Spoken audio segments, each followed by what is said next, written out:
Annie's logo study എന്ന ചാനലിലേക്ക് ഏവർക്കും സ്വാഗതം.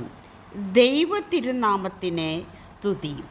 എഫെസൂസ് 4-ാം അധ്യായം. ഹെഡിങ്: ഐക്യത്തിന് ആഹ്വാനം. കർത്താവിനു വേണ്ടി തടവുകാരനായി തീർന്നിരിക്കുന്ന ഞാൻ നിങ്ങളോട് അപേക്ഷിക്കുന്നു, നിങ്ങൾക്ക് ലഭിച്ച വിളിക്ക് യോഗ്യമായ ജീവിതം നയിക്കുവിൻ. 2. പൂർണ്ണമായ വിനയത്തോടും ശാന്തതയോടും ദീർഘക്ഷമയോടും കൂടെ നിങ്ങൾ സ്നേഹപൂർവ്വം അന്യോന്യം സഹിഷ്ണുതയോടെ വർത്തിക്കുവിൻ. 3. സമാധാനത്തിൻ്റെ ബന്ധത്തിൽ ആത്മാവിൻ്റെ ഐക്യം നിലനിർത്താൻ ജാഗരൂകരായിരിക്കുവിൻ. 4.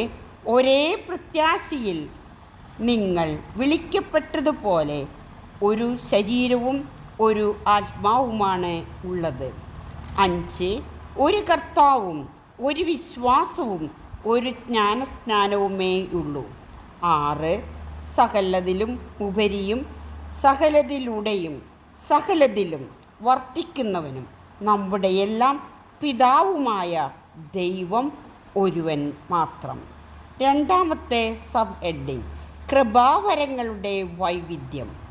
7. നമുക്കോരോരുത്തർക്കും ക്രിസ്തുവിൻ്റെ ദാനത്തിനനുസൃതമായി കൃപ നൽകപ്പെട്ടിരിക്കുന്നു. 8. അതിനാൽ ഇപ്രകാരം പറഞ്ഞിരിക്കുന്നു: അവൻ ഉന്നതങ്ങളിലേക്ക് ആരോഹണം ചെയ്തപ്പോൾ അസംഖ്യം തടവുകാരെ കൂടെ കൊണ്ടുപോയി. മനുഷ്യർക്ക് അവൻ ദാനങ്ങൾ നൽകി. 9. അവൻ ആരോഹണം ചെയ്തുവെന്നതിൻ്റെ അർത്ഥമെന്താണ്? അവൻ ഭൂമിയുടെ അധോഭാഗങ്ങളിലേക്ക് ഇറങ്ങിയെന്ന് കൂടിയല്ലേ? 10.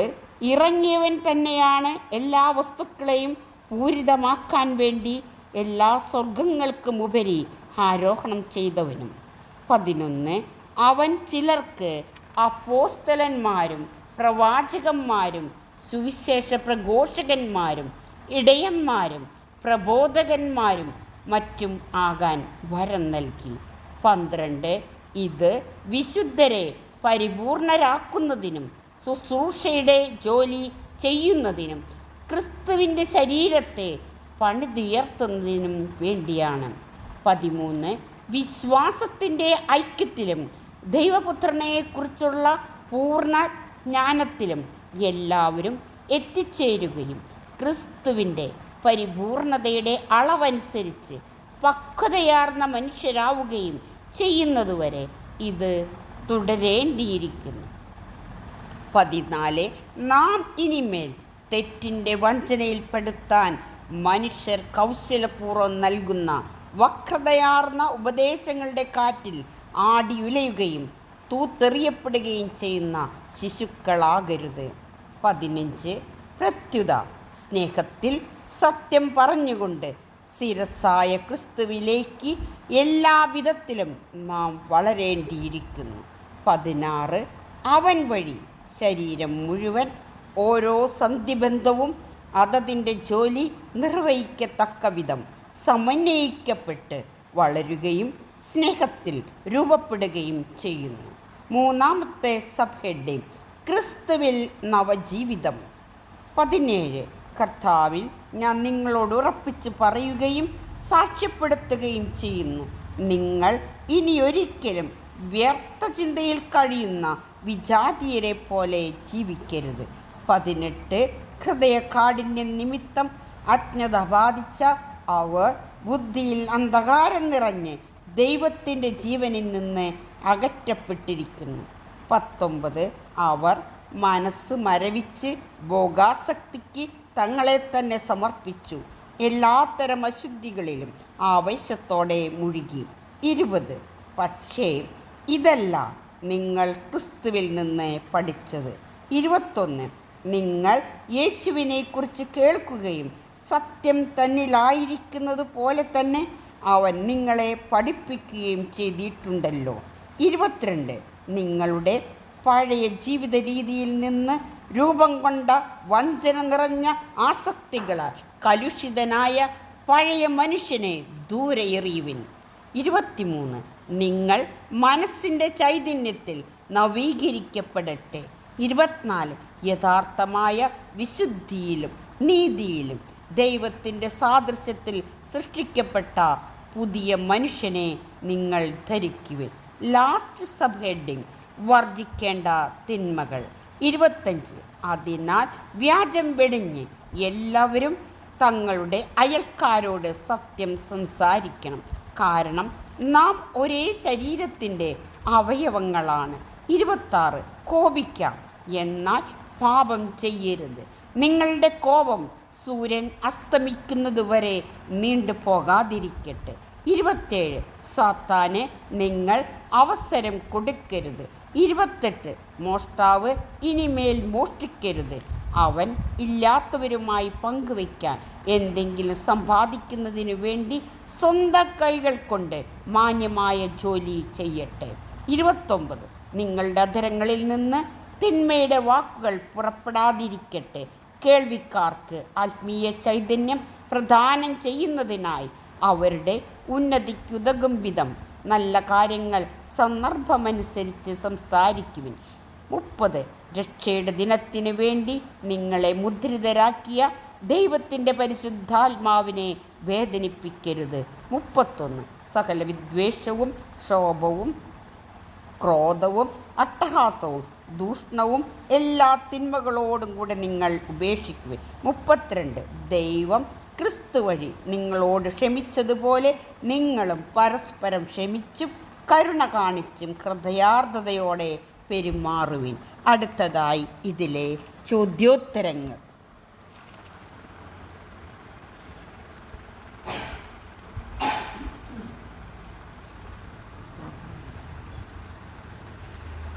ചോദ്യം 1. എഫെസോസ് 4-ാം അധ്യായം 1-ാം വാക്യപ്രകാരം പൗലോസ്ലിഹ കർത്താവിന് വേണ്ടി എന്തായി തീർന്നിരിക്കുന്നുവെന്നാണ് പറയുന്നത്? ഉത്തരം തടവുകാരൻ. 2. പൗലോസ്ലിഹ എങ്ങനെയുള്ള ജീവിതം നയിക്കുവാനാണ് അപേക്ഷിക്കുന്നത്? ഉത്തരം നിങ്ങൾക്ക് ലഭിച്ച വിളിക്ക് യോഗ്യമായ ജീവിതം. 3. പൂർണ്ണമായ വിനയത്തോടും ശാന്തതയോടും ദീർഘക്ഷമയോടും കൂടെ നിങ്ങൾ സ്നേഹപൂർവ്വം അന്യോന്യം വർത്തിക്കുവിൻ, പൂരിപ്പിക്കുക. ഉത്തരം സഹിഷ്ണുതയോടെ. 4. പൂർണ്ണമായ വിനയത്തോടും ശാന്തതയോടും മറ്റെന്തോടും കൂടെ നിങ്ങൾ അന്യോന്യം വർത്തിക്കുവിൻ എന്നാണ് പൗലോസ്ലിഹ പറയുന്നത്. ഉത്തരം ദീർഘക്ഷമയോടെ. 5. എഫേസൂസിലെ ജനങ്ങൾക്ക് ലഭിച്ച എന്തിനെക്കുറിച്ചാണ് പൗലോസ്ലിഹ പറയുന്നത്? ഉത്തരം വിളി. 6. ലഭിച്ച വിളിക്ക് യോഗ്യമായ എന്ത് നയിക്കാനാണ് എഫേസൂസിലെ ജനങ്ങളോട് പൗലോസ്ലിഹ പറയുന്നത്? ഉത്തരം ജീവിതം. 7. നിങ്ങൾ എപ്രകാരം അന്യോന്യം വർത്തിക്കാനാണ് പൗലോസ്ലിഹ പറയുന്നത്? നിങ്ങൾ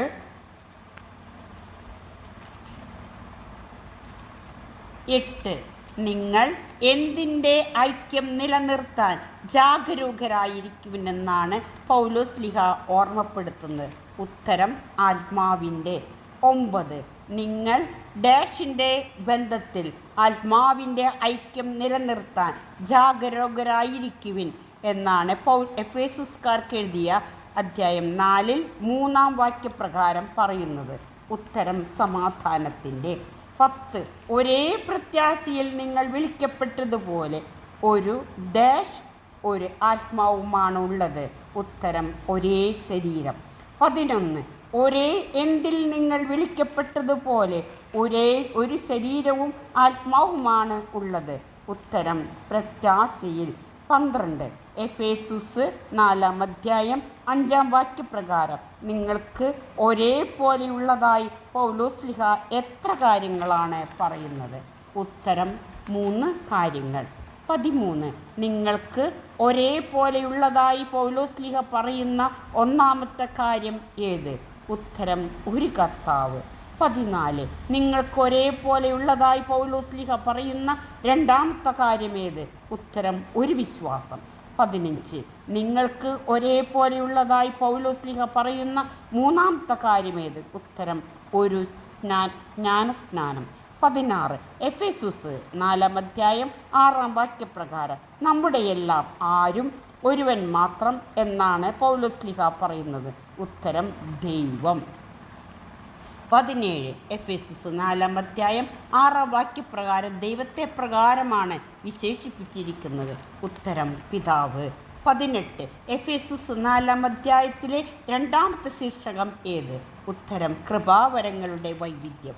19. നമുക്ക് ഓരോരുത്തർക്കും ക്രിസ്തുവിൻ്റെ ദാനത്തിനനുസൃതമായി എന്താണ് നൽകപ്പെട്ടിരിക്കുന്നുവെന്നാണ് പൗലോസ്ലീഹ പറയുന്നത്. ഉത്തരം കൃപ. 20. ക്രിസ്തു ഉന്നതങ്ങളിലേക്ക് എന്ത് ചെയ്യപ്പെട്ടുവെന്നാണ് പൗലോസ്ലീഹ പറയുന്നത്? ഉത്തരം ആരോഹണം ചെയ്തു. 21. ക്രിസ്തു ഉന്നതങ്ങളിലേക്ക് ആരോഹണം ചെയ്തപ്പോൾ ആരെ കൂടെ കൊണ്ടുപോയി? ഉത്തരം അസംഖ്യം തടവുകാരെ. 22. 4 അധ്യായം 8 വാക്യപ്രകാരം മനുഷ്യർക്ക് എന്താണ് നൽകിയത്? ഉത്തരം ദാനങ്ങൾ. 23. ആർക്കാണ് ക്രിസ്തു ദാനങ്ങൾ നൽകിയത്? ഉത്തരം മനുഷ്യർക്ക്. 24. നമുക്ക് ഓരോരുത്തർക്കും ക്രിസ്തുവിൻ്റെ എന്തിനനുസൃതമായി കൃപ നൽകപ്പെട്ടിരിക്കുന്നുവെന്നാണ് പൗലോസ്ലീഹ പറയുന്നത്? ഉത്തരം ദാനത്തിനനുസൃതമായി. 24. അവൻ ഡാഷിൻ്റെ അധോഭാഗങ്ങളിലേക്ക് ഇറങ്ങിയെന്ന് കൂടിയല്ലേ? ഉത്തരം പൂരിപ്പിക്കുക, ഭൂമിയുടെ. 25. എല്ലാ വസ്തുക്കളെയും എന്ത് ചെയ്യുവാനാണ് എല്ലാ സ്വർഗങ്ങൾക്കുമുപരി ആരോഹണം ചെയ്തത്? ഉത്തരം പൂരിതമാക്കാൻ വേണ്ടി. 26. അവൻ ചിലർക്ക് എത്ര കൂട്ടരാകാനുള്ള വരമാണ് അവൻ നൽകിയത്? ഉത്തരം 5. 27. അവൻ ചിലർക്ക് എന്തിനുള്ള വരമാണ് ഒന്നാമതായി നൽകിയത്? ഉത്തരം അപ്പോസ്തലന്മാർ. 28. അവൻ ചിലർക്ക് രണ്ടാമതായി നൽകിയ വരമേത്? ഉത്തരം പ്രവാചകന്മാർ. 29. അവൻ ചിലർക്ക് മൂന്നാമതായി നൽകിയ വരമേത്? ഉത്തരം സുവിശേഷ പ്രഘോഷകർ. 30. അവൻ ചിലർക്ക് നാലാമതായി നൽകിയ വരമേത്? ഉത്തരം ഇടയന്മാർ. 31. അവൻ ചിലർക്ക് അഞ്ചാമതായി നൽകിയ വരമേത്? ഉത്തരം പ്രബോധകന്മാർ. 32. വരങ്ങൾ നൽകിയതിന് എന്തിനെല്ലാം വേണ്ടിയാണെന്നാണ് പൗലോസ്ലീഹ പറയുന്നത്? ഉത്തരം 1. വിശുദ്ധരെ പരിപൂർണരാക്കുന്നതിന്. 2. ശുശ്രൂഷയുടെ ജോലി ചെയ്യുന്നതിന്. 3. ക്രിസ്തുവിൻ്റെ ശരീരത്തെ പണിതുയർത്തുന്നതിന്. 33. ആരെ പരിപൂർണരാക്കുന്നതിനെ കുറിച്ചാണ് എഫേസുസ് 4 അധ്യായം 12 വാക്യത്തിൽ പറയുന്നത്? ഉത്തരം വിശുദ്ധരെ. 34. ഏത് വിശുദ്ധരെ? ഇത് വിശുദ്ധരെ പരിപൂർണരാക്കുന്നതിനും ശുശ്രൂഷയുടെ ജോലി ചെയ്യുന്നതിനും ക്രിസ്തുവിൻ്റെ ഡാഷ് പണിതുയർത്തുന്നതിനും വേണ്ടിയാണ്. പൂരിപ്പിക്കുക. ഉത്തരം ശരീരത്തെ. 35. എന്തിൻ്റെ ഐക്യത്തിൽ എല്ലാവരും എത്തിച്ചേരുന്നതിനെ കുറിച്ചാണ് പൗലോസ്ലീഹ പറയുന്നത്? ഉത്തരം വിശ്വാസത്തിൻ്റെ. 36. ആരെക്കുറിച്ചുള്ള പൂർണ്ണജ്ഞാനത്തിൽ എല്ലാവരും എത്തിച്ചേരുന്നതിനെ കുറിച്ചാണ് പൗലോസ്ലീഹ പറയുന്നത്? ഉത്തരം ദൈവപുത്രനെ. 37. പക്വതയാർന്ന ആരാകുന്നത് വരെ ഇത് തുടരേണ്ടിയിരിക്കുന്നുവെന്നാണ് പൗലോസ്ലീഹ പറയുന്നത്? ഉത്തരം മനുഷ്യർ. 38. മനുഷ്യർ നമ്മെ തെറ്റിൻ്റെ എന്തിൽ പെടുത്തിയതിനെ കുറിച്ചാണ് പൗലോസ്ലീഹ പറയുന്നത്? ഉത്തരം വഞ്ചനയിൽ. 39. മനുഷ്യർ നമ്മെ തെറ്റിൻ്റെ വഞ്ചനയിൽ പെടുത്തുവാൻ കൗശലപൂർവ്വം നൽകുന്ന വക്രതയാർന്ന എന്തിനെക്കുറിച്ചാണ് പൗലോസ്ലീഹ പറയുന്നത്? ഉത്തരം ഉപദേശങ്ങൾ. 40. മനുഷ്യർ നൽകുന്ന വക്രതയാർന്ന ഉപദേശങ്ങളുടെ കാറ്റിൽ ആടിവിലയുന്ന ആരെപ്പോലെ നാം ആകരുതെന്നാണ് പൗലോസ്ലീഹ പറയുന്നത്? ഉത്തരം ശിശുക്കളെ പോലെ. 41. പ്രത്യുത സ്നേഹത്തിൽ സത്യം പറഞ്ഞുകൊണ്ട് ഡാഷ് ക്രിസ്തുവിലേക്ക് എല്ലാ വിധത്തിലും നാം വളരേണ്ടിയിരിക്കുന്നു. പൂരിപ്പിക്കുക. ഉത്തരം ശിരസ്സായ. 42. പ്രത്യുത സ്നേഹത്തിൽ നാം എന്ത് പറയുന്നതിനെ കുറിച്ചാണ് പൗലോസ്ലീഹ പറയുന്നത്? ഉത്തരം സത്യം. 43. അവൻ വഴി ശരീരം മുഴുവനും ഓരോ സന്ധിബന്ധവും അതതിൻ്റെ ജോലി നിർവഹിക്കത്തക്ക വിധം സമന്വയിക്കപ്പെട്ട് വളരുകയും ഡാഷിൽ രൂപപ്പെടുകയും ചെയ്യുന്നു. പൂരിപ്പിക്കുക. ഉത്തരം സ്നേഹത്തിൽ. 44. അവൻ വഴി ശരീരം മുഴുവനും ഓരോ എന്തും അതതിൻ്റെ ജോലി നിർവഹിക്കുന്നതിനെ കുറിച്ചാണ് പൗലോസ്ലീഹ പറയുന്നത്. ഉത്തരം സന്ധിബന്ധവും. 45. എഫേസുസ് 4-ാം അധ്യായത്തിൻ്റെ 3-ാമത്തെ ശീർഷകം ഏത്? ഉത്തരം ക്രിസ്തുവിൽ നവജീവിതം. 46. ആരിൽ ഞാൻ നിങ്ങളോട് ഉറപ്പിച്ച് പറയുന്നുവെന്നാണ് പൗലോസ്ലീഹ 17-ാം വാക്യപ്രകാരം പറയുന്നത്. ഉത്തരം കർത്താവിൽ. 47. കർത്താവിൽ നിങ്ങളോട് ഞാൻ ഉറപ്പിച്ച് പറയുകയും മറ്റെന്തും ചെയ്യുന്നുവെന്നാണ് പൗലോസ്ലീഹ പറയുന്നത്. ഉത്തരം സാക്ഷ്യപ്പെടുത്തുന്നു. 48. നിങ്ങൾ ഇനി ഒരിക്കലും എന്തിൽ കഴിയുന്ന വിജാതീയരെ പോലെ ജീവിക്കരുത് എന്നാണ് പൗലോസ്ലീഹ പറയുന്നത്. ഉത്തരം വ്യർത്ഥ ചിന്തയിൽ. 49. എന്ത് നിമിത്തം അജ്ഞത ബാധിച്ച അവർ ബുദ്ധിയിൽ അന്ധകാരം നിറഞ്ഞ് ദൈവത്തിൻ്റെ ജീവനിൽ നിന്ന് അകറ്റപ്പെട്ടിരിക്കുന്നു? ഉത്തരം ഹൃദയകാഠിന്യം. 50. അവർ മനസ്സ് മരവിച്ച് ഭോഗാസക്തിക്ക് തങ്ങളെ തന്നെ എന്തിനാണ് സമർപ്പിച്ചത്? ഉത്തരം ഭോഗാസക്തിക്ക്. 51. അവർ എല്ലാത്തരം എന്തിലുമാണ് ആവേശത്തോടെ മുഴുകിയത്? ഉത്തരം അശുദ്ധികളിലും. 52. പക്ഷേ ഇതല്ല നിങ്ങൾ ആരിൽ നിന്ന് പഠിച്ചത് എന്നാണ് പൗലോസ്ലീഹ പറയുന്നത്. ഉത്തരം ക്രിസ്തുവിൽ നിന്ന്. 53. നിങ്ങൾ ആരെക്കുറിച്ച് കേട്ടതിനെ പറ്റിയാണ് പൗലോസ്ലീഹ പറയുന്നത്? ഉത്തരം യേശുവിനെ. 54. എന്ത് തന്നിലായിരിക്കുന്നത് പോലെ തന്നെ എന്നാണ് പൗലോസ്ലീഹ പറയുന്നത്? ഉത്തരം സത്യം. 55. നിങ്ങൾ യേശുവിനെക്കുറിച്ച് കേൾക്കുകയും സത്യം തന്നിലായിരിക്കുന്നത് പോലെ തന്നെ അവൻ നിങ്ങളെ ഡാഷ് ചെയ്തിട്ടുണ്ടല്ലോ. പൂരിപ്പിക്കുക. ഉത്തരം പഠിപ്പിക്കുകയും. 56. വഞ്ചന നിറഞ്ഞ എന്തിനാൽ കലുഷിതനായ പഴയ മനുഷ്യനെ ദൂരെ എറിവിൻ. പൂരിപ്പിക്കുക. ഉത്തരം ആസക്തികളാൽ. 57. നിങ്ങളുടെ പഴയ എന്തിൽ നിന്ന് രൂപം കൊണ്ട വഞ്ചന നിറഞ്ഞ ആസക്തികളെ കലുഷിതമായ പഴയ മനുഷ്യനെ ദൂരെ എറിവിൻ. ഉത്തരം ജീവിത രീതിയിൽ. 58. നിങ്ങൾ എന്തിൻ്റെ ചൈതന്യത്താൽ നവീകരിക്കപ്പെടട്ടെ എന്നാണ് പൗലോസ്ലീഹ പറയുന്നത്? ഉത്തരം മനസ്സിൻ്റെ. 59. നിങ്ങൾ എന്ത് ചെയ്യപ്പെടട്ടെ എന്നാണ് 23-ാം വാക്യത്തിൽ പറയുന്നത്? ഉത്തരം നവീകരിക്കപ്പെടട്ടെ. 60. യഥാർത്ഥമായ ഡാഷ് നീതിയിലും ദൈവത്തിൻ്റെ സാദൃശ്യത്തിൽ സൃഷ്ടിക്കപ്പെട്ട പുതിയ മനുഷ്യനെ നിങ്ങൾ ധരിക്കുവിൻ. ഉത്തരം വിശുദ്ധിയിലും. 61. 4-ാം അധ്യായത്തിലെ അവസാന ശീർഷകം ഏത്? ഉത്തരം വർദ്ധിക്കേണ്ട തിന്മകൾ. 62. വ്യാജം വെടിഞ്ഞ് എല്ലാവരും ആരോടാണ് സത്യം സംസാരിക്കേണ്ടത്? ഉത്തരം അയൽക്കാരോട്. 63. വ്യാജം വെടിഞ്ഞ് എല്ലാവരും എന്താണ് സംസാരിക്കേണ്ടത്? ഉത്തരം സത്യം. 64. കാരണം നാം ഒരേ ശരീരത്തിൻ്റെ ഡാഷ്. പൂരിപ്പിക്കുക. ഉത്തരം അവയവങ്ങളാണ്. 65. കോപിക്കാം എന്നാൽ ഡാഷ് ചെയ്യരുത്. പൂരിപ്പിക്കുക. ഉത്തരം പാപം. 66. നിങ്ങളുടെ ഡാഷ് സൂര്യൻ അസ്തമിക്കുന്നതുവരെ നീണ്ടു പോകാതിരിക്കട്ടെ. പൂരിപ്പിക്കുക. ഉത്തരം കോപം. 67. ആർക്ക് നിങ്ങൾ അവസരം കൊടുക്കരുതെന്നാണ് പൗലോസ്ലീഹ പറയുന്നത്? ഉത്തരം സാത്താന്. 68. ഡാഷ് ഇനിമേൽ മോഷ്ടിക്കരുത്. പൂരിപ്പിക്കുക. ഉത്തരം മോഷ്ടാവ്. 69. അവൻ ഇല്ലാത്തവരുമായി പങ്കുവയ്ക്കാൻ എന്തെങ്കിലും സമ്പാദിക്കുന്നതിന് വേണ്ടി ഡാഷ് ഡാഷ് കൊണ്ട് മാന്യമായ ജോലി ചെയ്യട്ടെ. പൂരിപ്പിക്കുക. ഉത്തരം സ്വന്തം കൈകൾ. 70. നിങ്ങളുടെ അധരങ്ങളിൽ നിന്ന് എന്തിൻ്റെ വാക്കുകൾ പുറപ്പെടാതിരിക്കട്ടെ എന്നാണ് പൗലോസ്ലീഹ പറയുന്നത്? ഉത്തരം തിന്മയുടെ. 71 കേൾവിക്കാർക്ക് എന്ത് പ്രദാനം ചെയ്യുന്നതിനായി അവരുടെ ഉന്നതിക്കുതകും വിധം നിങ്ങൾ സംസാരിക്കുവിനെന്നാണ് പൗലോസ് ശ്ലീഹ പറയുന്നത്. ഉത്തരം ആത്മീയ ചൈതന്യം. 72 കേൾവിക്കാരുടെ ഉന്നതിക്കുതകും വിധം നല്ല കാര്യങ്ങൾ ഡാഷ് സംസാരിക്കുവിൻ എന്നാണ് പൗലോസ് ശ്ലീഹ പറയുന്നത്. ഉത്തരം സന്ദർഭമനുസരിച്ച്.